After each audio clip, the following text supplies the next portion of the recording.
Hi, everybody. Happy Saturday. It's another episode of Before the Sandstorm here on Gamecock Central. Kendall Smith and Jack Veltri joining you here. We hope that you are doing well. Today, South Carolina takes on Coastal Carolina at Williams-Brice Stadium. 4:15 kickoff on the SEC network. Jack is in West Virginia. I am in Charlotte. And in honor of South Carolina playing Coastal Carolina, I have my Christmas tree up for Mike Yuva, who him and I always beef about this. He says the Christmas tree should not be put up before Thanksgiving. I completely disagree, Jack. Well, I've already broken that rule by like a few weeks. I put my tree up. Typically, I'll put my tree up after Christmas I'm sorry, after Thanksgiving. But this year I decided to put it up probably 2 weeks ago now. So this year is just different, where I think people are just in the Christmas spirit far earlier than normal. I always put it up right after Halloween, immediately. November 1st, I'm like, okay, Christmas tree is going up. Christmas decorations are up. I am so into it. I love this time of the year. So yeah, Mike, I'm sorry. I know that this makes you mad, and I know that this is something that you don't like, but I am so into it. So anyways, we got the tree up. We are ready to go for today's game. And Jack, do you think we could finally see a South Carolina win today? We've been waiting quite some time for this one.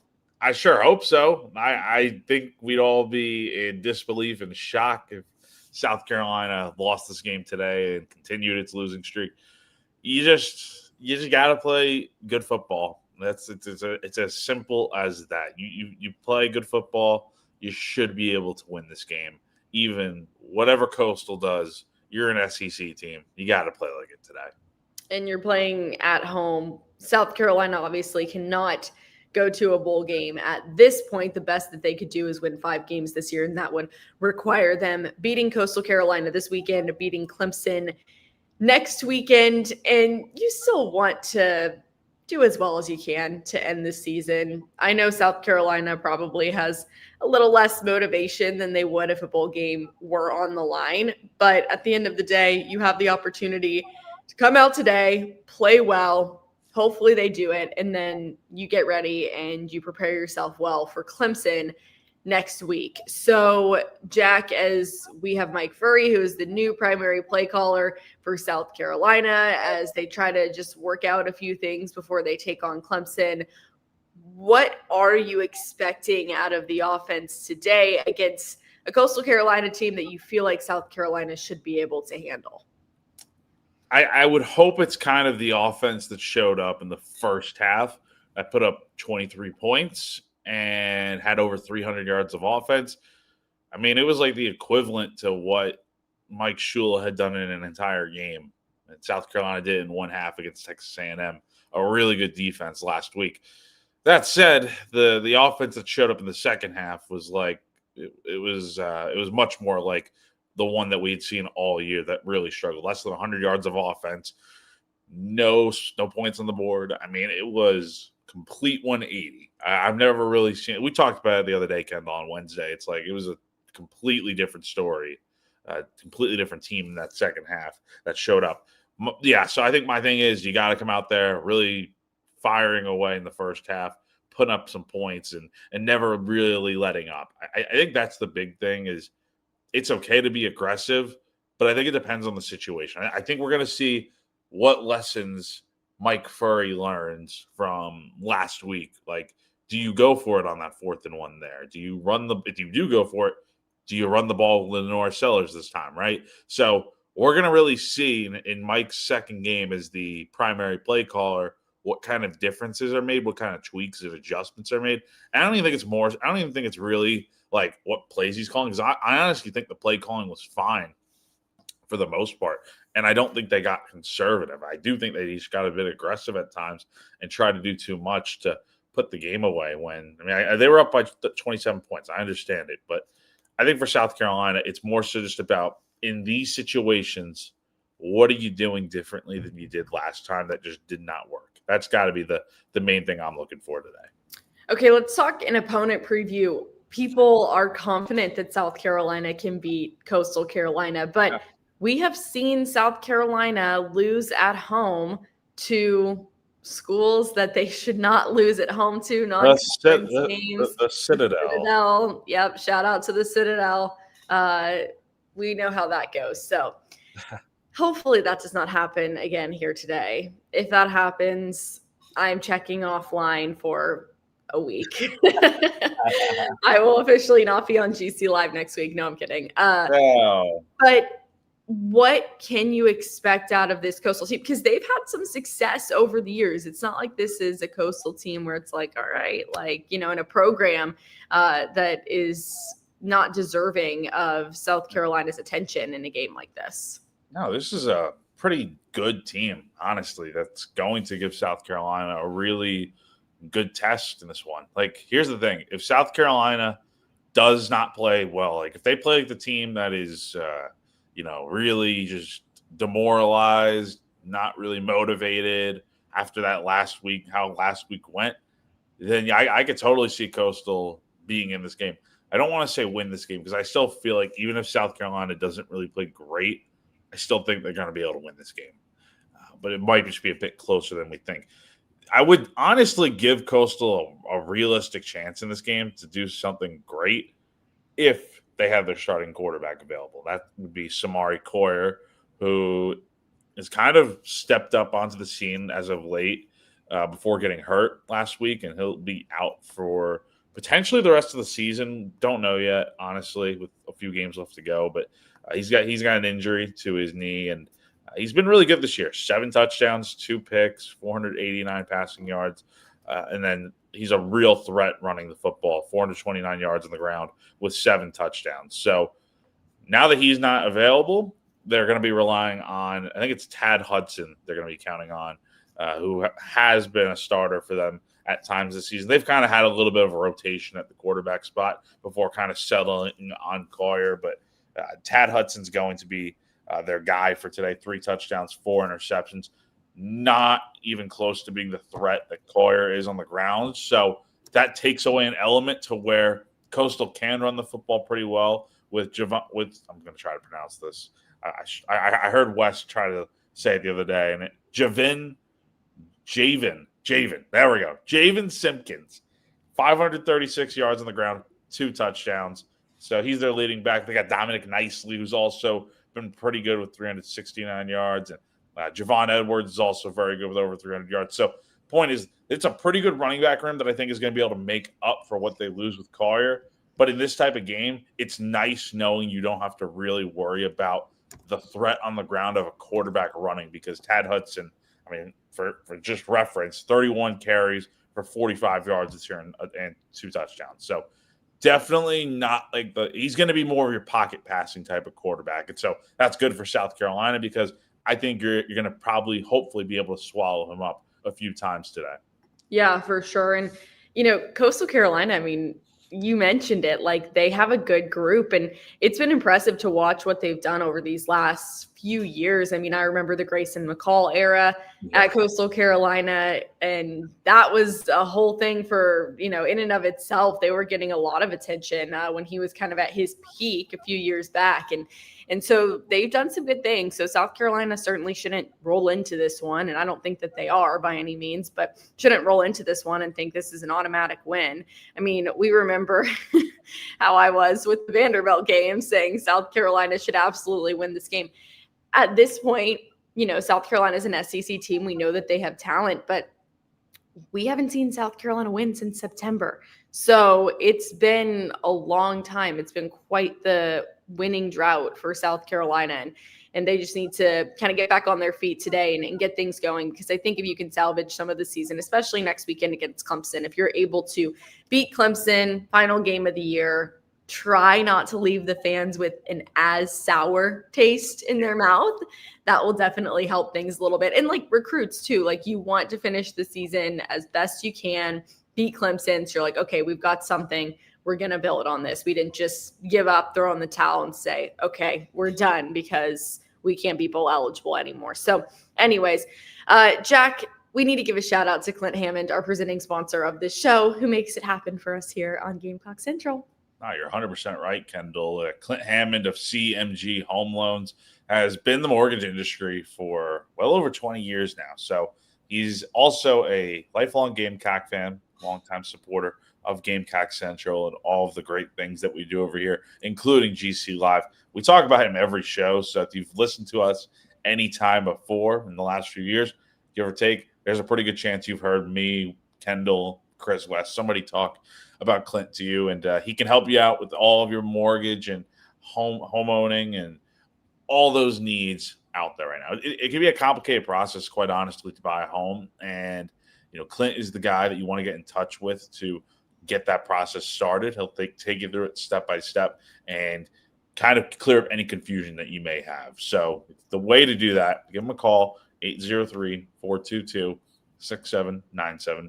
The NMLS number for him is 71597, or you can go to clinthammond.com for more information. And as always, that will be all above us here if you're watching live right now, or even watching later on, all above us here on screen. Yes, that is such a fun process to be able to go buy a house. And my brother is closing on a house on Monday, his first one. So I'm very excited for him. So I've been able to firsthand watch the process, and just having people in your corner that can help you out through that is awesome. So Clint is certainly someone that I would trust, no doubt, if I was in the Columbia area, and he can help you out. So Jack, have you talked to Mike at all? I know he was on the show the other day with Has he been talking any smack? This is probably hard for Mike Yuba. So, and Kendall, you're in Columbia, and now he's in well, I will give Mike a lot of credit where it's due. I was on the way down to West Virginia, or up to West Virginia on Thursday, and I listened. Chris and Wes had him on GC Live for about 30 minutes, and I listened to him talk. I don't want to say he's definitely not changed, but it's like I don't know what the best word to put it is. Let's just say he's corporate Mike now, right? Where he's a lot more, and Mike is professional, but Mike is even more professional now. Like, it's like he's turned into like the Steve Fink of Coastal Carolina, where he's the SID running the ship. And yeah, I mean, look, he can't be like his old self on Twitter. We know that. He's got to kind of take it back a notch, but he's been very good. And yeah, it seems like it's a great gig, honestly. Like, I'm so happy for Mike. Seriously, he's awesome. We're super proud of him, and he's crushing it up there, and we love having him back in the state of South Carolina. Yeah. It is fun to give him a little bit of a hard time with South Carolina playing Coastal this year. Of course, it worked out perfectly that in Mike's first year at Coastal, he gets to come to Columbia, and South Carolina and Coastal get to go head-to-head at Williams-Brice Stadium. I think that's totally fitting. But yeah, I mean, he's done some great things up there. Yeah. And Coastal Carolina has as a whole, they have received a lot of national attention for the way that they're engaging students. Chance Miller is crushing it. Done a great job there at Truist Field, where the Charlotte Knights play. That's where I work. We have outdoor hockey games, and there was an outdoor hockey game between Auburn and Coastal Carolina, and we were talking about it on the broadcast. Chance Miller was there at this game. It's a club hockey game. He was there, and he has talked with the Coastal coaches about getting buses to drive the kids to practice, because there isn't a rink that's super close to Conway. So the kids have to drive, 45 minutes, I guess, to go to practice. And he was talking about providing shuttle buses to them to potentially help them in that regard, and just like doing a bunch of stuff. And this is, not even a Division I sport that is sponsored by the university. It's club hockey, and they have a great fan base there at Coastal. The team is great, but Chance really wants to help them out with that. So that is all a side note. That's a tangent that I'm going on, but he is doing so well. I mean, what were they doing? Free concessions or something for students? Free concessions. Yeah. They did glow in the dark jerseys for Halloween. And those were on ESPN. Yeah, those were on SportsCenter. Yeah. Mike flew out. They're doing such a great job over there. And to kind of round out the answer about Yuva, yeah, there has been a little back and forth this week. I think in our group chat. So, funny story real quick. Yesterday, Kendall, you're in this group chat with us. I sent out the game plan for what everyone's tasks are going to look like this weekend, because I'm not going to be at the game this weekend. I'll be in West Virginia. I'll be covering it from my hotel room. The TV thankfully has SEC Network. But I sent out the game plan, and then shortly thereafter, let me pull up this picture because it's so funny what Yuva sent. He like said thanks for the game plan or something, and then I don't know if you can see that. It says Coastal Football's top secret plans for South Carolina. So he sent that. He was so. Oh no, Wes said now Yuva knows the game plan. So you guys, I can't with you guys in this chat, and it's so fun. And the burner accounts on Twitter, the fan accounts, have been all over this, talking about how South Carolina has stunk since Yuva left. I mean, it's true. They were 2-0 when Yuva was still at GC, and then once that guy left, South Carolina is 1-7. So I mean, and Coastal's 5-2 since Mike joined the Chanticleers. So I don't want to say it's a coincidence that this season has gone off the rails, but I think a lot of it does have to do with Mike not being here. That's and I wish he still were. I wish he could still be with us. I wish he could be at both places because he's doing such a good job at Coastal. He is crushing it though. We're super happy for him. Yeah, it has been funny, that group chat. You guys just let me tell you guys, in this group chat, okay, they just go on and on and on and on. Kendall all just these guys, Jack, Wes, Mike. It's like the OG like GC crew, and then we have some of the new staff members on there. I love that Mike is just still in this group chat. I feel like I tune into, or I chime in probably once every 2 weeks. Yeah, I think that's a fair. I would say once a year, honestly. Rarely does Kendall ever chime in, which I don't blame her. She's got you got so many other things to worry about than. I read what you all are putting in there, but unless it's a direct at me, I will only respond. I think recently I've only responded for staff picks. That is. Which, hey, Jack, if you don't send in your staff picks, Jack. I was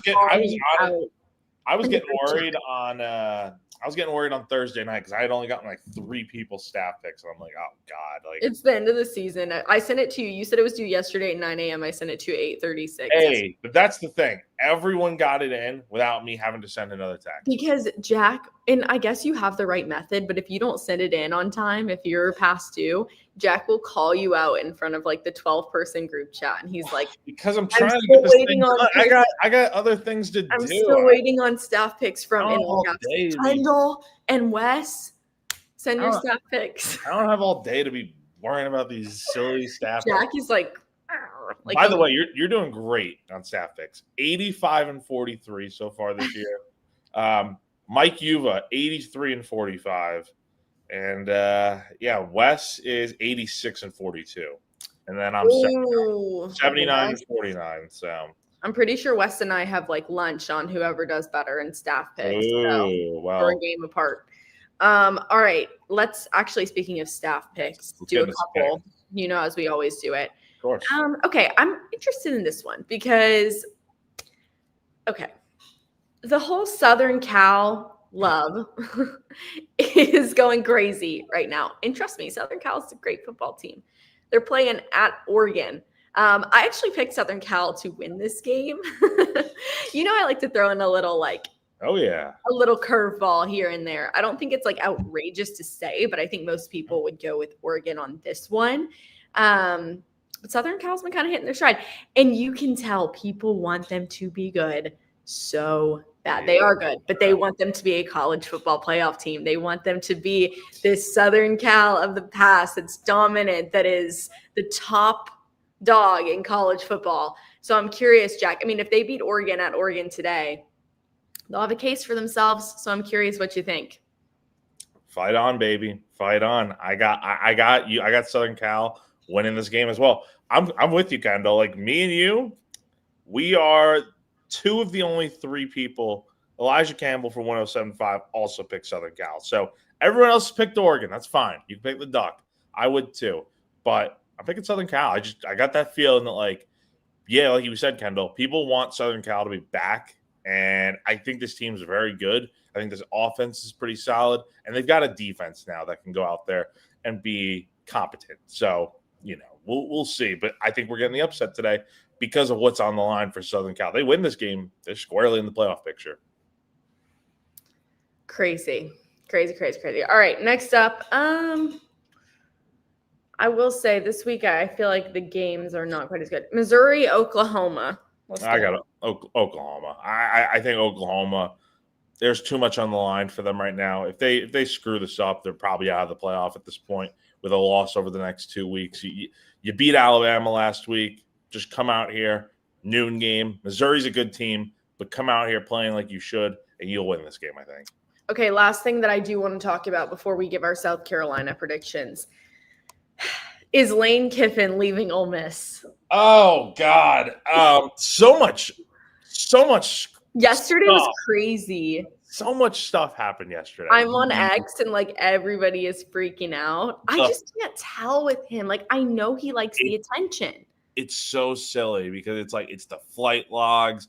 You got his ex-wife touring campus. You got his dang kid wearing LSU headphones and the statement from the AD about how he's going to make an announcement, how Lane's going to make an announcement the day after the Egg Bowl. And you got LSU and Florida. What did they say? $90 million for him, and then I think it's $25 million guaranteed. I think it's $13 a year.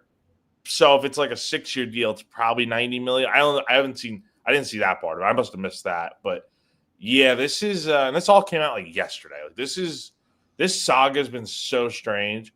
Quite frankly, I wouldn't be shocked if this is a LeBron James type of televised decision that they make on Saturday. Watch him be on college game day and make the decision.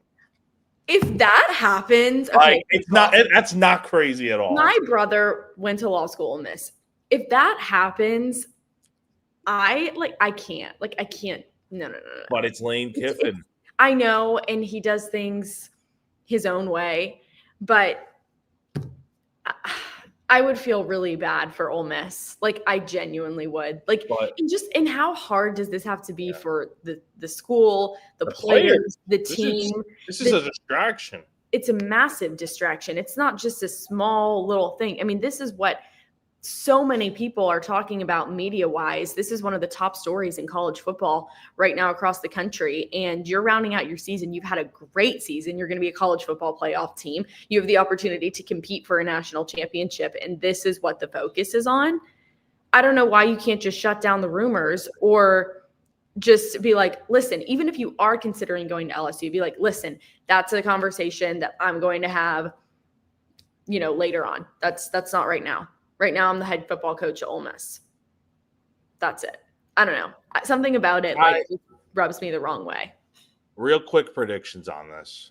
All right. Does he stay or does he go to pick the school if he has to go somewhere else? Tell me what school he's going to. Okay. So I honestly do think that some of it is theatrics. Yes. And so I actually do think that Lane Kiffin will stay at Ole Miss. Same here. He'd be kind of crazy to leave. I don't know why you would go at this point, and I know this is a very controversial thing to say, but I do think that going to LSU at this point is kind of a lateral move. You have all the money you could want in the world at Ole Miss. People are willing to open up their pocketbooks for you. You're a king at Ole Miss. You've already established the program. You're going nowhere but up at Ole Miss. You can see the way that, recruits want to go to school there. They are providing for you at Ole Miss. Why go to LSU where the pressure, the stakes are incredibly high? You have to start, basically it makes no sense. You have to start again and try to get guys I don't know why you would do that when you already have it really, really, really good at Ole Miss. But I don't know, because maybe he wants a challenge. Maybe he wants to prove that he's able to do that. But he can do it at Ole Miss. I don't know why you would do that. I honestly don't know. I don't know either. I think he'll say, I think this is all just theatrics and drama, but I don't like that it's the theatrics and the drama. It's making college football a reality TV show. If I wanted to turn on, the Kardashians, I would. Yeah. But I want to watch college football. Yeah. But this is who Lane Kiffin's always been, though, right? I mean, this is a great comment brought by RL just about, when Lane left Tennessee back in 2010, I think it was. for USC. I mean, people were protesting Tennessee. Like, this is going to cause a lot of drama, and it's going to be talked about all week next week. And it's going to be I feel bad for these players because it is a freaking distraction. But and we'll see. I think Lane has grown up a little bit, honestly, to where I think this is going to be a decision that he makes to where I think he has changed for good to where he is going to be at Ole Miss. I just think it'd be crazy for him to leave. I mean, I like Lane. I think he's funny. I enjoy his tweets. I think that he brings a good personality to college football. So I don't want it to be taken oh, Kendall, doesn't like that. I do. I think that he's a great coach, and I think that he's entertaining. I just think this is all a bit too much right now. And I know there's some of it he can't control. He can't control some of the narrative that's being created. But I also think that you can say, all right, listen. And even next week, if he's staying at Ole Miss, next week I would just squash the rumors and be yep, staying at Ole Miss. Regardless, one fan base is going to be super mad. But I think Ole Miss would be way, way more mad. It's they would, but LSU fans, I think, believe they have this in the bag. I don't know about that. Based on what I'm seeing, a lot of people are feeling very confident about this. So we'll find out next Saturday, I guess. That is the story of college football right now. Let us know down below. Is Ole Miss keeping Lane Kiffin, or is he leaving Oxford, Mississippi? Okay, before we get out of here, I have South Carolina winning today. Jack, let's see him get back to their winning ways and kind of reestablish some confidence. My final is 34-17. I don't think this will be a dominant win by any means, but I think South Carolina will be able to get on its feet. You might disagree. I know you think South Carolina should handily win this, and a lot of people do, but yeah. I don't know. I haven't. Yeah. I think Coastal Carolina is a decent team. I know they're without their starting quarterback, but South Carolina, has struggled against teams that you feel like they maybe shouldn't struggle against. I got Carolina winning this game as well. I think it's going to be a bit close in the first half, and then you'll kind of see. I think Carolina will probably be up by 10 at halftime, and then they'll get a few scores late on in this game. I think you'll probably get a senior scoring a touchdown that just normally doesn't play a ton. You're going to see some garbage time touchdowns for South Carolina to win this game handily. So I got them winning 42-15, but I don't think one of the starters are in. I don't think it's going to be as close. It'll be a bit closer than people expect. So you never know. But if Samari Corey were playing, different story in this game, be a bit closer. But I think the Gamecocks should be able to handle business without much of a sweat today. All right, 4:15 on SEC Network. We'll be back at you next week, everybody. Our last before the Sandstorm of the year. South Carolina taking on Clemson. But before that, we'll have GC Live on Wednesday afternoon. So we appreciate all of you joining us. Enjoy your college football Saturdays, everybody. For Jack Veltri, I am Kendall Smith. This has been Before the Sandstorm here on Gamecock Central, and we'll see you soon.